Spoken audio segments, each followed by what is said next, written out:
함께 나눌 말씀은 마가복음 13장 9절에서 13절까지 보겠습니다. 마가복음 13장 9절에서 13절까지 보겠습니다.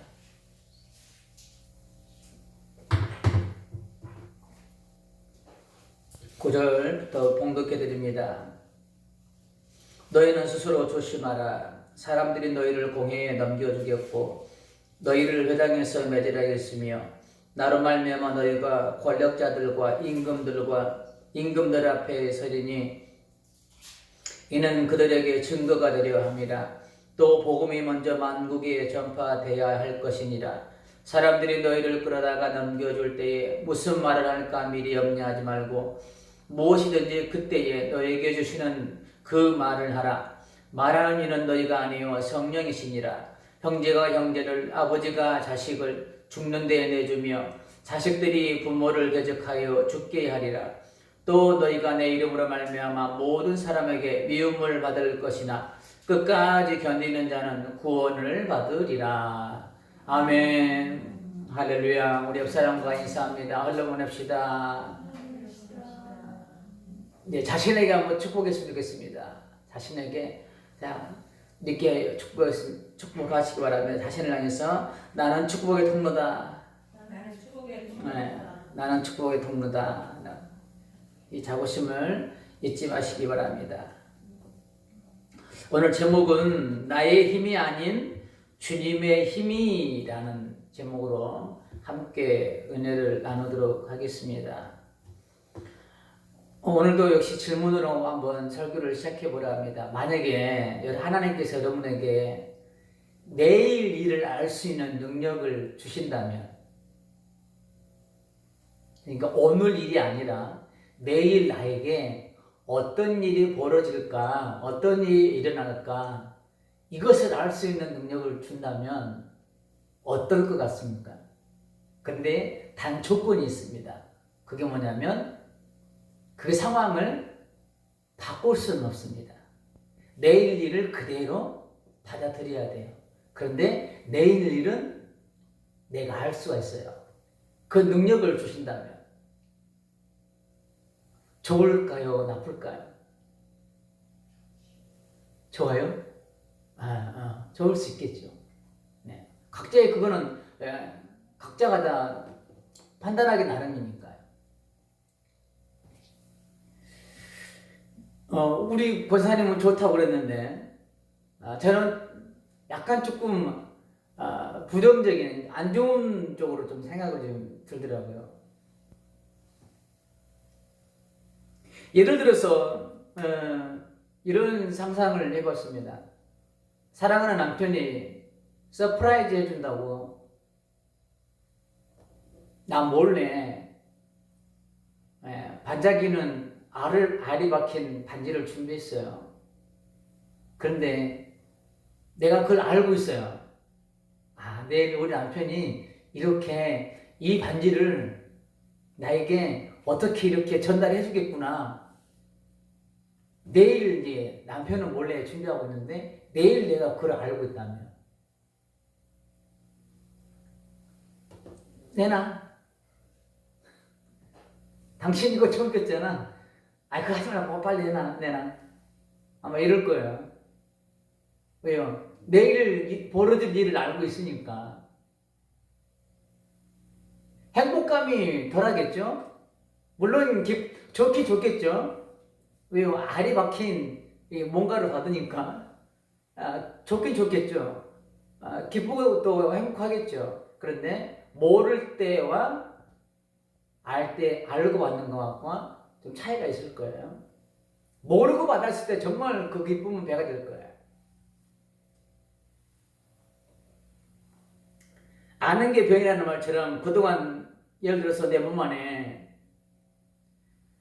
건강한 세포만 자랄까요? 아니에요. 나쁜 세포도 같이 자라고 있습니다. 암세포도 매일 생겨난대요. 암세포도. 그런데 그게 건강한 세포들이 이제 장악을 하니까 암세포가 자리를 잡지 못하기 때문에 우리가 건강한 거지 암세포도 매일매일 새로 생겨난다고 해요. 그런데 어느 날 건강검진을 했더니 의사가 가슴이 철렁한 소리를 해요.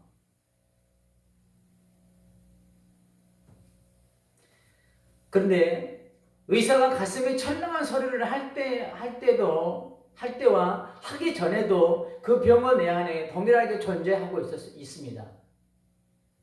그런데 내가 그 병을 모르고 있을 때는 나는 건강하다. 아픈 줄 모르고 건강하게 살아갑니다. 그런데 의사가 그 진단하면서 결과를 말해줄 때, 뭐개씨 이만저만한 병이 걸렸습니다. 이 소리 들을 때부터 나는 이미 이제 건강한 사람이 아니라 죽을 병에 걸린 사람처럼 그렇게 이제 되는 거예요. 그래서 좀 비유가 될지는 모르겠지만 모르는 게 약이다. 물론 건강하고는 좀 상관이 없는 거지만 내일 나에게 안 좋은 일이 일어날 것을 안다면 오늘의 삶은 어떨까요? 제가 너무 부정적으로만 가는지는 모르겠지만 오늘 본문이 조금 예수님께서 제자들에게 하신 말씀이 좀 그래서 약간 좀 부정적으로 좀 설교가 흐르고 있어서 죄송하지만 만약에 내일 나에게 불행한 일이 생긴다고 오늘 알고 있다면 오늘의 삶은 어떨까요? 행복할 수가 없겠죠. 기쁠 수가 없겠죠. 감사는 도저히 찾아볼 수가 없겠죠. 어떻게 보면 하나님께서 내가 행복한 삶을 살게 하기 위해서 내일을 알 수 있는 능력을 안 주셨는지도 모르겠습니다. 특별한 분에게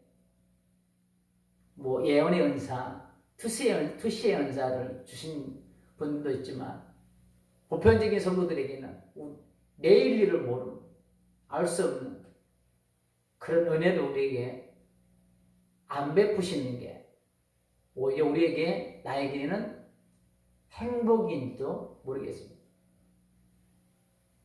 그래서 우리 복음송 보면 내일 일은 난 몰라요.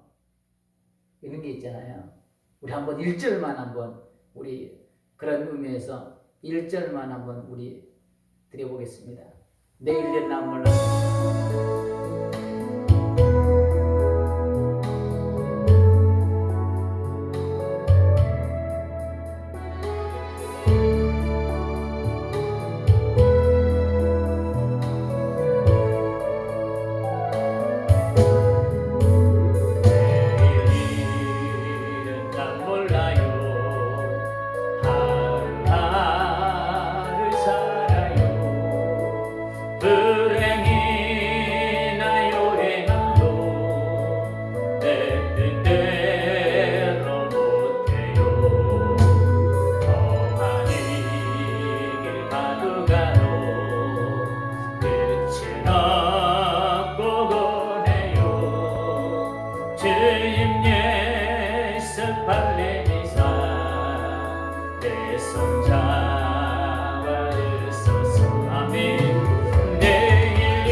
은혜로 살아가요 하나님. 불행이나 요행함도 내 뜻대로 못해요. 험한 길 가도 끝을 없고 보내요. 주님 예수 팔림이사 내 손 잡아주소서. 내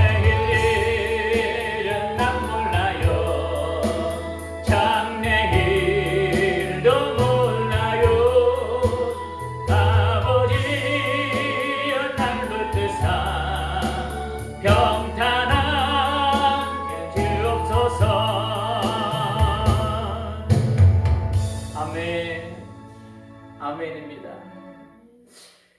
그런데 오늘 본문에서는 마지막 날에 일어날, 내일 일어날 수 없는데 마지막 날에 일어날 일들과 제자들이 어떻게 될 것인가를 예수님께서 미리 좀 말씀해 주시는 장면이 기록되어 있습니다.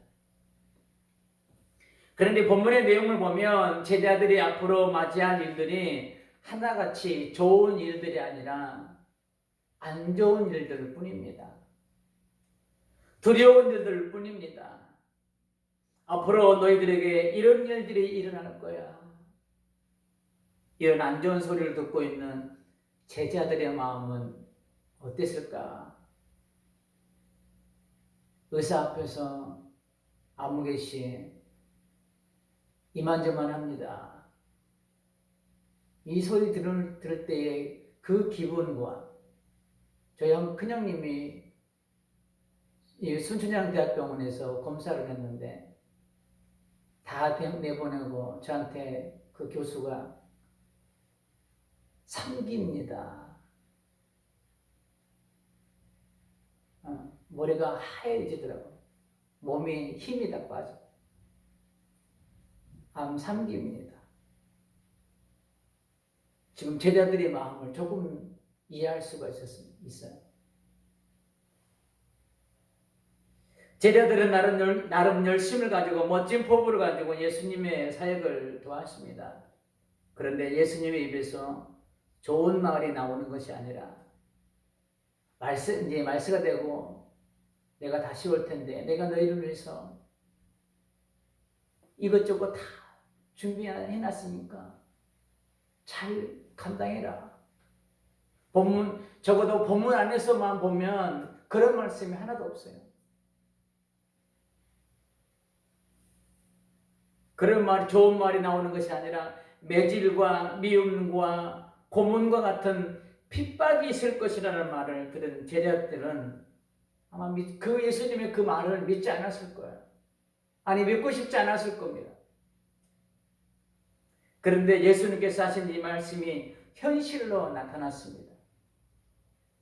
오순절을 기점으로 이전의 제자들의 모습과 이후의 제자들의 모습을 살펴보면서 말세를 살아가는 우리는 어떤 믿음을 가지고 살아가야 할지를 깨닫는 시간이 되시기를 주님의 이름으로 축복합니다. 오순절 성령님의 임재를 경험하지 못한 제자들은 예수님께서 잡히시던 날 자기 살겠다고 예수님을 부인하고 모두 다 떠났습니다. 목구멍에 포도청이라고 먹고 살기 위해 고향으로 다 떠나서 다시 옛날 일을 하고 있습니다. 특히 베드로는 예수님의 말씀처럼 3번이나 부인하고 어떤 성경에는 저주까지 하지요. 그 어린 손 앞에서. 베드로는 예수님께서 십자가에 위해서 죽지 않게 자기가 죽겠다고 지켜주겠다고 호언장담했던 사람입니다. 그것을 마가복음 8장 31절과 33절에서 기록하고 있습니다. 인자가 많은 고난을 받고 장로들과 대제사장들과 서기관들에게 버림받아 죽임을 당하고 사흘 만에 살아나야 할 것을 비로소 그들에게 가르치시되 예수님께서 그렇게 이제 고난받고 죽은 후에 사흘 만에 살아날 거다.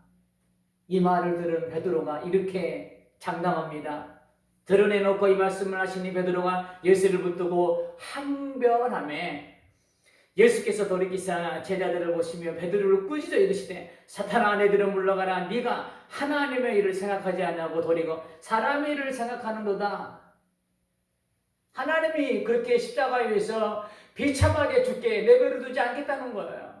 그런데 그 일을 베드로는 실제로 했습니다. 겟세마니 동산에서 예수님을 잡으러 온 사람, 그 종 말고의 길을 잘라버렸잖아요. 실질적으로 그렇게 했어요. 이렇게 호언장담했던 그가 예수님이 잡히시던 그날 저주까지 하며 예수님을 부인하고 떠났습니다. 심지어 한 제자는 이렇게까지 이 모습으로 하면서까지 도망칩니다. 마가복음 14장 51절과 52절에 보면 정말 제자들의 처참한 부인한 모습이 나와요. 한 청년이 벗은 몸에 백혼 이불을 두르고 예수를 따라가다가 무리에게 잡힘에 백혼 이불을 버리고 벗은 몸으로 도망하니라. 다른 말로 알몸으로 도망간 거예요.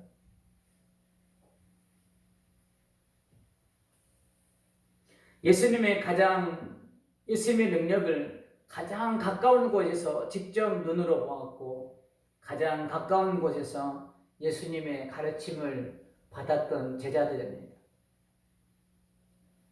다른 사람들은 알 수 없는 하늘의 비밀을 제자들에게는 비유로 말씀하시면서 풀어주셨습니다.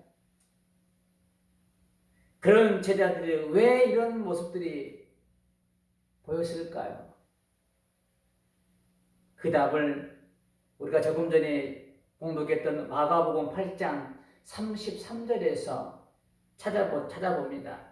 마가복음 8장 33절에 보니까 예수께서 돌이키사 제자들을 보시며 베드로를 꾸짖어 이르시되 사탄아 너희들은 물러가라. 네가 하나님의 일을 생각하지 아니하고 일이 두 가지가 기록되어 있습니다.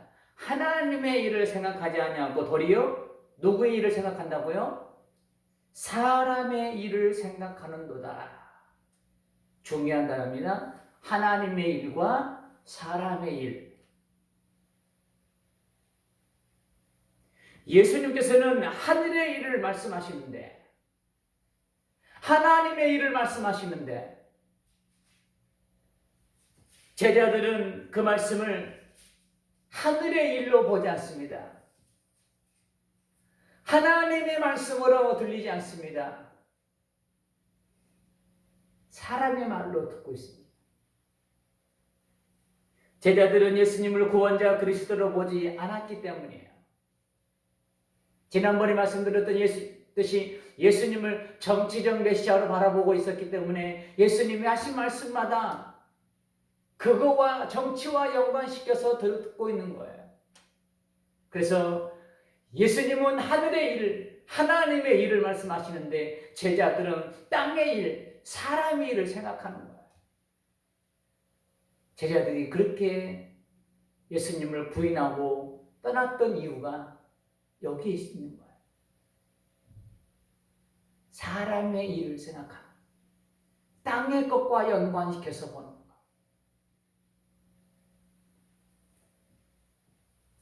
제자들이 공회원들에게 잡히게 되는 일이 생기자 모두 도망가게 된 것은 예수님께서 제자들에게 하신 말씀을 사람의 일로 받아들였기 때문이에요. 여기서 우리가 깨닫고 붙잡아야 하냐는 오늘 본문의 일들은 반드시 우리도 겪게 되는 일이 될 겁니다. 지금도 세계 곳곳에서 예수님 믿는다고 모진 핍박을 당하고 있고 수많은 사람이 무고한 사람들이 그 총에 맞아 지금 죽고 있습니다. 이런 일이 내 앞에 벌어질 때 제자들처럼 사람의 힘으로는 절대로 이길 수 없다는 겁니다.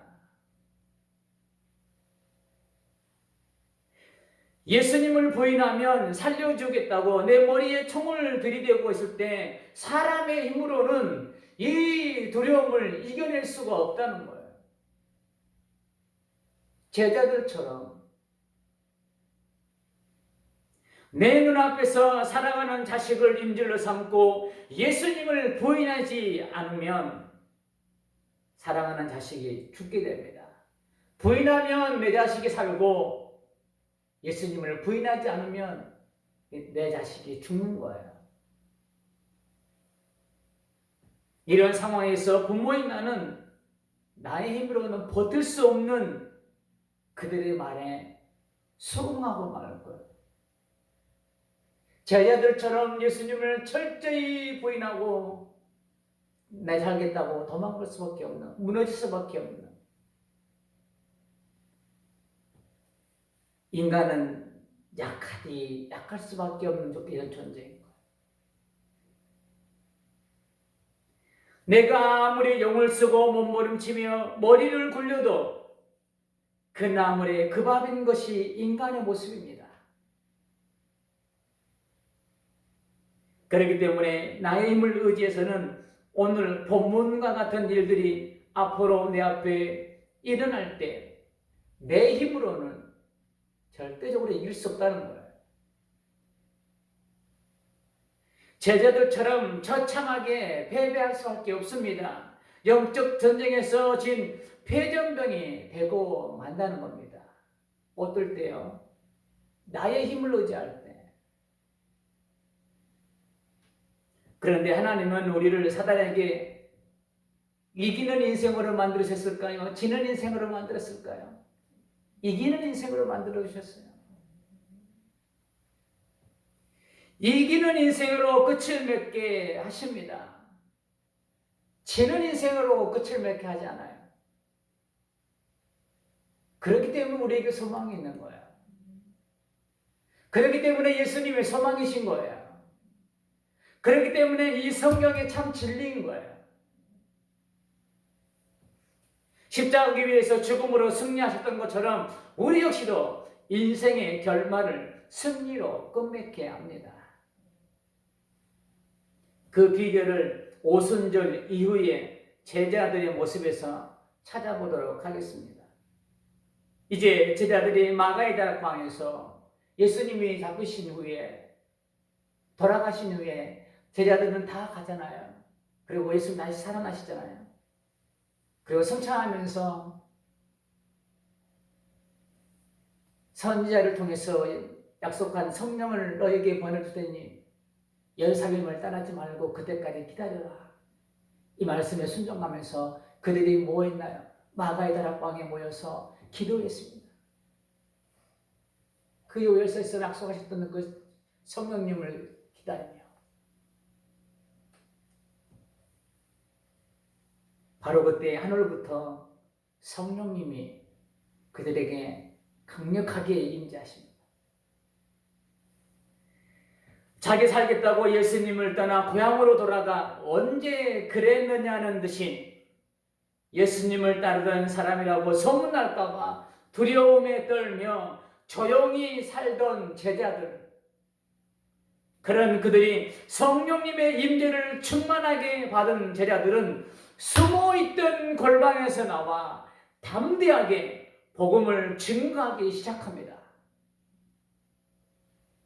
자기 힘으로 땅의 일을 생각할 때는 제자들은 어떻게 했나요? 예수님을 철저하게 부인했던 제자들이었습니다. 사람의 일로만 생각했던 제자들, 땅의 것만 바라보았던 제자들, 그런 제자들은 예수님을 철저하게 부인했습니다. 그러나 성령님의 깊은 임재를 경험한 사도행전의 제자들의 모습은 정반대였습니다. 이제 두려움의 골방에서 나와서 당당하게 이스라엘아 들어라. 너희가 십자가에 못 박힌 그분이 바로 하나님이 말씀하신 메시아다. 이렇게 당당하게 복음을 전하는 자로 바뀌었습니다. 사도행전 2장 23절입니다. 그가 하나님께서 정하신 뜻과 미리 아신 대로 내준 바 되었거늘 너희가 법 없는 자들의 선을 빌려 못 박아 죽였느니라. 베드로가 설교한 내용이에요. 사도행전 2장 36절입니다. 그런즉 이스라엘 온 집은 확실히 알지니, 베드로가 당당하게 선포가 있는 거예요. 너희는 똑똑히 들어라. 너희가 십자가에 못 박은 이 예수를 하나님이 주와 그리스도가 되게 하셨느니라 하니라. 십자가에 이 공회원들에게 잡혔을 때는 도망갔던 베드로가 이제는 그 주님을 증거하는 증인으로 이스라엘아 너희들이 똑똑히 들어라. 복음을 전하고 있는 거예요. 그리고 베드로는 십자가에 예수님은 바로 박혔는데 자기도 예수님처럼 바로 이렇게 못 박힐 수 없다고 하면서 자기는 십자가에 거꾸로 매달려서 순교를 합니다. 베드로를 비롯하여 제자들을 이렇게 변화시키고 모진 핍박과 생명의 위협 앞에서도 굴하지 않고 담대하게 복음을 전할 수 있었던 원동력이 무엇이었을까요? 그것을 본문 11절에서 한번 찾아봅니다. 본문 11절 봅니다. 사람들이 너희를 끌어다가 넘겨줄 때에 무슨 말을 할까 미리 염려하지 말고 무엇이든지 그때에 너희에게 주시는 그 말을 하라. 말하는 이는 너희가 아니요 성령이시리라.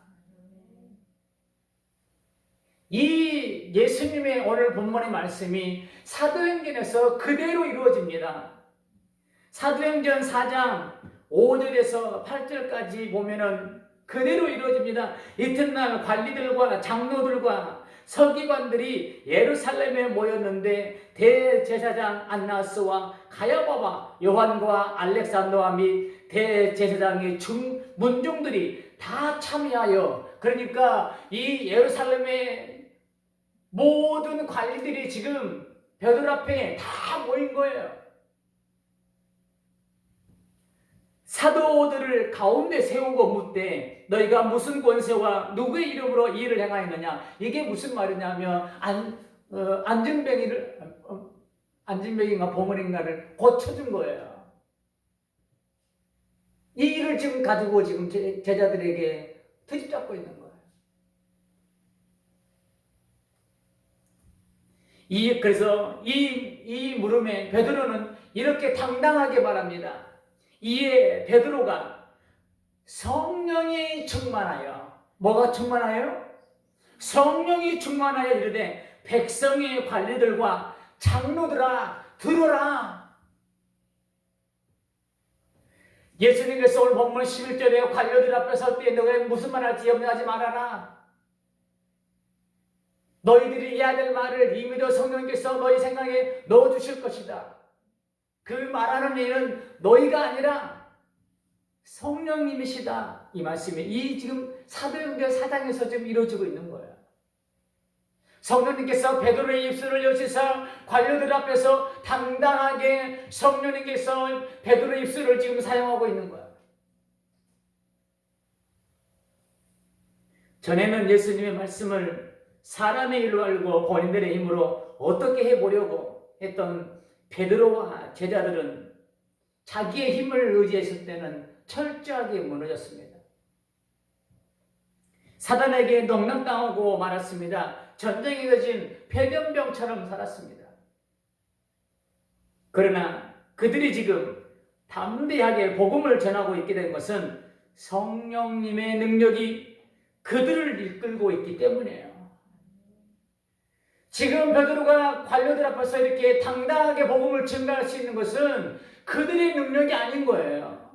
그들의 힘이 아닌 거예요. 성령님이 지금 그들을 그렇게 사용하고 있는 거예요. 성령님이 베드로의 입술을 그렇게 지금 열고 계시는 거예요. 성령님께서 베드로를 비롯하여 제자들을 그렇게 사용하기 때문이에요. 사도행전 4장 31절에도 또 이렇게 기록하고 있습니다. 빌기를 다음에 모인 곳이 진동하더니 무리가 다 성령이 충만하여 담대히 하나님의 말씀을 전하니라. 성령이 충만하니까 그 성령님이 하나님의 말씀을 전할 수 있는 담력을 주시는 거예요.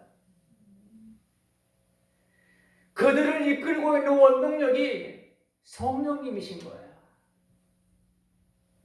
자신들의 힘이 아니에요. 자신들의 의지가 아니에요.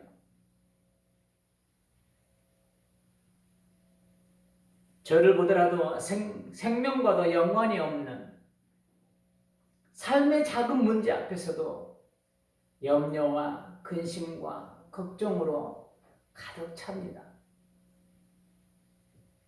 이 문제가 잘 풀리지 않으면 어떻게 될까봐 안절부절 두려워서 어쩔 줄을 모를 바, 어찌할 바를 모릅니다. 지나고 나면 별거 아닌데 자기들의 힘을 의지했을 때 제자들의 모습과 성령님의 충만을 받고 난 후에 제자들의 모습을 통해 말세를 살아가는 우리는 깨달아야 합니다. 나의 힘으로는 오늘 본문에서 예수님의 제자들에게 말씀하셨던 이런 일들을 만났을 때 나의 힘으로는 절대 이길 수 없음을 우리는 깨달아야 됩니다. 말세를 살아가는 베드로를 비롯하여 제자들을 그렇게 담대하게 복음을 전하는 증인의 삶을 살 수 있었던 것은 성령님께서 그들을 그렇게 할 수 있게 붙들어 주시고 이끌어 주셨기 때문임을 다시 한번 강조합니다. 성령님이 그렇게 이끌어 가시는 거예요. 주님의 힘이 그들을 그렇게 이끌어 가는 거예요. 말세를 살아가는 우리 역시도 나의 힘으로 앞으로 나의 앞에 펼쳐진 두려운 일들을 이겨낼 수 없습니다. 그러나 나의 힘을 내려놓고 성령의 충만을 받을 때 성령께서 제자들을 이끌어 주셨던 것처럼 나도 이끌어 주시며 승리의 인생이 되게 하실 줄 믿습니다. 이미도 우리는 승리의 인생이 되었는지도 몰라요. 왜요? 내 안에 성령님이 계시면서 나를 이끌고 있기 때문에. 요즘 제가 저녁마다 기도하면서 회개하는 게 한 가지 있습니다. 그게 뭐냐면 제가 이제 담임한 지가 5개월 되더라고요. 그런데 자꾸 결과에 집착이 가는 거예요. 결과물에. 뭔가 새로운 것들을 막 보여주고 싶은 거예요.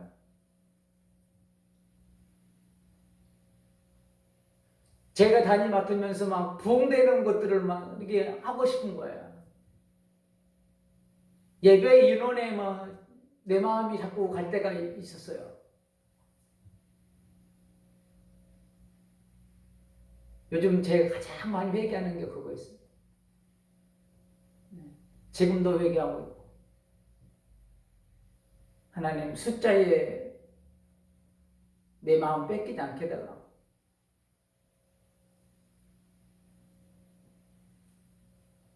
우리는 성령님의 인도하지 않으면, 성령님의 붙들어 주심이 아니면 우리는 저처럼 그렇게 철저하게 무너질 수밖에 없는 인생인 거예요. 그러나 기억하십시오. 그런데 제 마음속에 주님이 이루어하시는 게 있었어요. 그게 뭐냐면 지난번에 설교도 잠깐 말씀드렸듯이 그래도 하나님의 목적을 향해 넌 가고 있다. 이런 하나님의 위로가 내 마음속에 들려졌습니다. 지금은 결과물이 안 보이고 지금 아무것도 안 되는 것처럼 보이지만 너는 지금 내가 계획한 그곳을 향해 지금 가고 있는 거야. 위로함이 내 마음을 다듬어 주셨습니다. 동일합니다.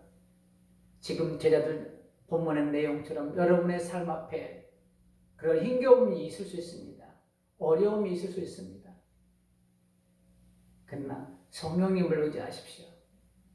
나의 힘을 내려놓고 성령님을 의지하십시오. 제가 지금 철저히 나의 힘을 지금 내려놓는 시간들이에요. 저도 지금 그 시간들을 갖고 있는 거예요. 매일같이 사무실에 출근해서 설교를 준비하면서 그 싸움을 하고 있습니다. 지금. 저녁에 기도하면서 하나님 나의 힘을 내려놓게 해주세요. 주님의 주권이 살아나게 해주세요.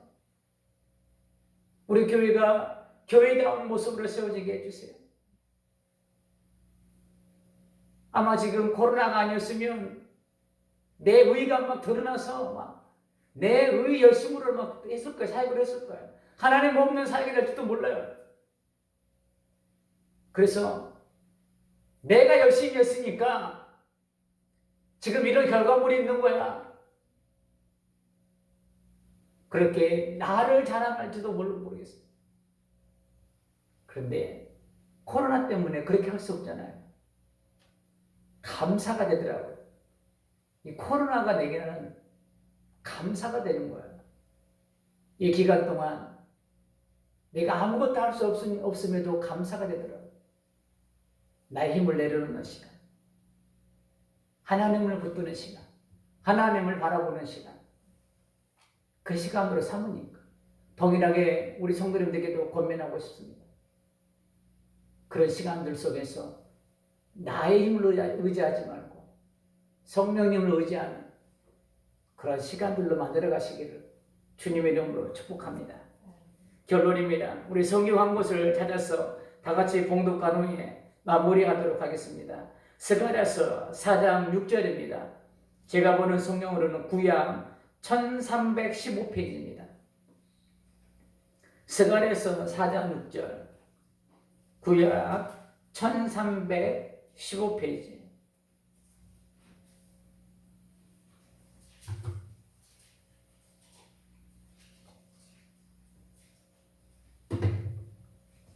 (1315페이지) 4장 6절입니다. 스가랴서 4장 6절. 스가랴 1315페이지 구약. 자, 찾으셨으면 다 같이 한 목소리로 봉독합니다. 시작. 그가 내게 대답하여 이르되 여호와께서 스룹바벨에게 하신 말씀이 이러하니라. 만군의 여호와께서 말씀하시되 이는 힘으로 되지 아니하며 능력으로 되지 아니하고 오직 나의 영으로 되느니라. 아멘입니다. 다시 한번 말씀드립니다. 이는 힘으로 되지 아니하며 능력으로 되지 아니하고 오직 나의 영으로 되느니라. 다른 말로 우리의 능력으로는 안 된다는 거예요. 우리의 힘으로는 안 된다는 거예요. 오직 하나님의 능력으로만 가능하다는 거예요. 말씀을 살아가는 우리에게 새겨야 될 말씀인 줄 믿습니다. 주님이 언제 오실지 모르는 말씀을 살아가는 우리 앞에 본문에 기록된 일들과 이보다 더 심한 일들이 일어날 겁니다. 더 심한 핍박들이 말세를 살아가는 우리 앞에 벌어질 수도 있고 일어날 수도 있습니다. 이런 일들이 일어날 때 나의 힘을 의지해서는 절대적으로 이길 수 없음을 다시 한번 가슴 깊이 새기기를 원합니다. 오직 성령님께서 나를 주장할 수 있게 나를 성령님께 내어 맡길 때 주님의 힘이 나의 힘이 아니라 나의 방법이 아니라 나의 의가 아니라 주님의 힘이 나를 승리의 길로 인도하신다는 거예요. 주님의 힘이 나를 이끄시며 담대하게 주님의 통로가 되게 하신다는 겁니다. 우리는 그저 주님께 붙어 있기만 하면 되는 거예요. 그 힘을 의지하기만 하면 되는 거예요. 아울러서 먼 미래가 아니라 가까이 있는 지금의 삶의 자리에서도 나의 힘을 내려놓고 주님을 의지할 때 주님의 힘이, 주님의 은혜가 여러분을 승리로 이끄실 것을 믿고 그분 앞에 겸손히 무릎 꿇는 우리 모두가 되시기를 주님의 이름으로 축복합니다.